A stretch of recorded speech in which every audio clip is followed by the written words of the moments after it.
Hello guys, आज discuss करते हैं माई क्या होता है। माई डेटाबेस मैनेजमेंट सिस्टम होता है। क्या होता है? माई DBMS होता है, डेटाबेस मैनेजमेंट सिस्टम सॉफ्टवेयर होता है। ठीक है, जहाँ पे हम डेटा को स्टोर कराते हैं। ठीक है, सपोज मान लीजिए ये हमारा सिस्टम है।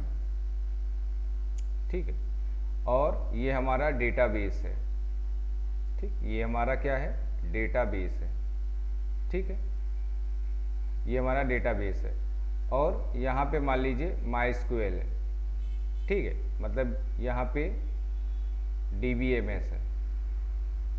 ठीक है, तो DBMS माई हो सकता है। इसके अलावा है ओरेकल है। ठीक है, इसके अलावा है आपका माई सर्वर है। ठीक है, और पोस्ट एसक्यूएल होता है। ठीक है, पोस्ट एसक्यूएल होता है। ठीक, उसके बाद मोंगोडीबी होते हैं। ठीक है, ये सब क्या है? डेटाबेस मैनेजमेंट सिस्टम सॉफ्टवेयर है। जैसे मान लीजिए कोई एक फॉर्म है।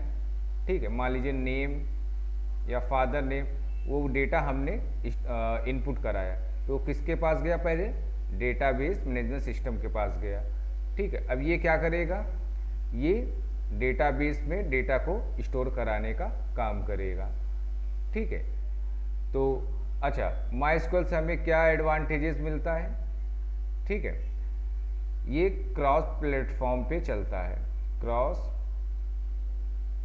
प्लेटफॉर्म पे चलता है। इसका मतलब ये विंडोज़ पे भी चलता है, मैक ओएस पे भी चलता है। ठीक है, और लिनक्स पे भी चलता है। मतलब कोई भी ऑपरेटिंग सिस्टम हो, आप इसको अगर सीख लेते हो तो अदर प्लेटफॉर्म पे भी आप वर्क कर सकते हो। ठीक है, ओके, और समझते हैं और क्या इस एडवांटेजेस हैं। ठीक है, तो जैसे मान लीजिए आपने PHP सीखा, या मान लीजिए आपने Node.js सीखा हुआ है, या पाइथन सीखा हुआ है, तो उसके साथ ये कंपेटिबल होता है माई। ठीक है, तो उसके साथ भी ये कनेक्ट होके बैकएंड में वर्क करता है। ठीक है, उसके बाद ये ओपन सोर्स है। ठीक है, माई क्या है? माई इज अ ओपन सोर्स। ठीक है, ओपन सोर्स होता है। ठीक, ओपन सोर्स का मतलब इसको यूज़ करने के लिए आपको कोई भी चार्जेस नहीं देने पड़ेंगे। ठीक है, और माई होता क्या है? माई रिलेशनल डेटाबेस मैनेजमेंट सिस्टम होता है। मतलब समझाते हैं। ठीक है, जैसे मान लीजिए कि कोई भी आपने मान लीजिए कोई भी डेटा है ना, सपोज मान लीजिए हमने किसी स्टूडेंट का डेटा स्टोर कराया। ठीक है, किसी स्टूडेंट का डेटा स्टोर कराया। ठीक है, उसका मान लीजिए रिकॉर्ड होगा, किसी कॉलेज में होगा वो। ठीक है, और उसका मान लीजिए एज होगा। ठीक है, उसका रोल नंबर होगा। तो सारा वो रिलेशन क्या, एक ही स्टूडेंट का इंफॉर्मेशन उस टेबल के फॉर्म में रखा हुआ है। ठीक है, तो एक दूसरे से वो क्या है? कनेक्ट है। ठीक है, उसका रोल नंबर क्या है, उसका एज क्या है, उसका कोर्स क्या है। ठीक है, तो वो टेबल के फॉर्म में रखा हुआ, एक दूसरे से वो डेटा क्या है? कनेक्टेड है। ठीक है, तो इसको बोलते हैं रिलेशनल डेटाबेस।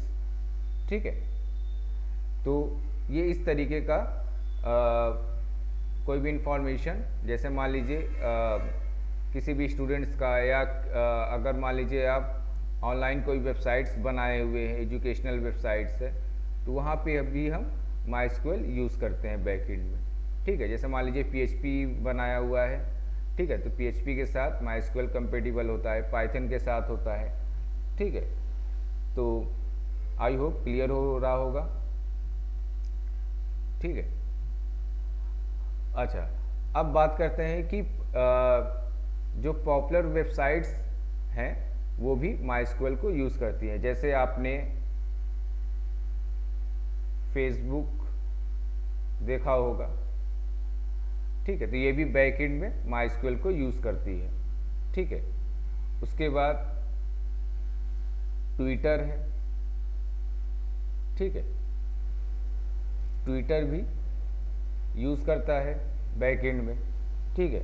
इसी तरह आपका गूगल है, ठीक है, और विकिपीडिया है। तो ये सब बैकएंड में MySQL को यूज़ करते हैं, ठीक है।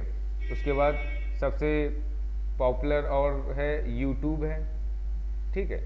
जैसे आप यूट्यूब पे आप देख रहे हो तो वो भी MySQL पे ही बैकएंड में डेटा स्टोर करता है, ठीक है। इसी तरह बहुत से पॉपुलर इसके CMS होते हैं। CMS क्या होता है?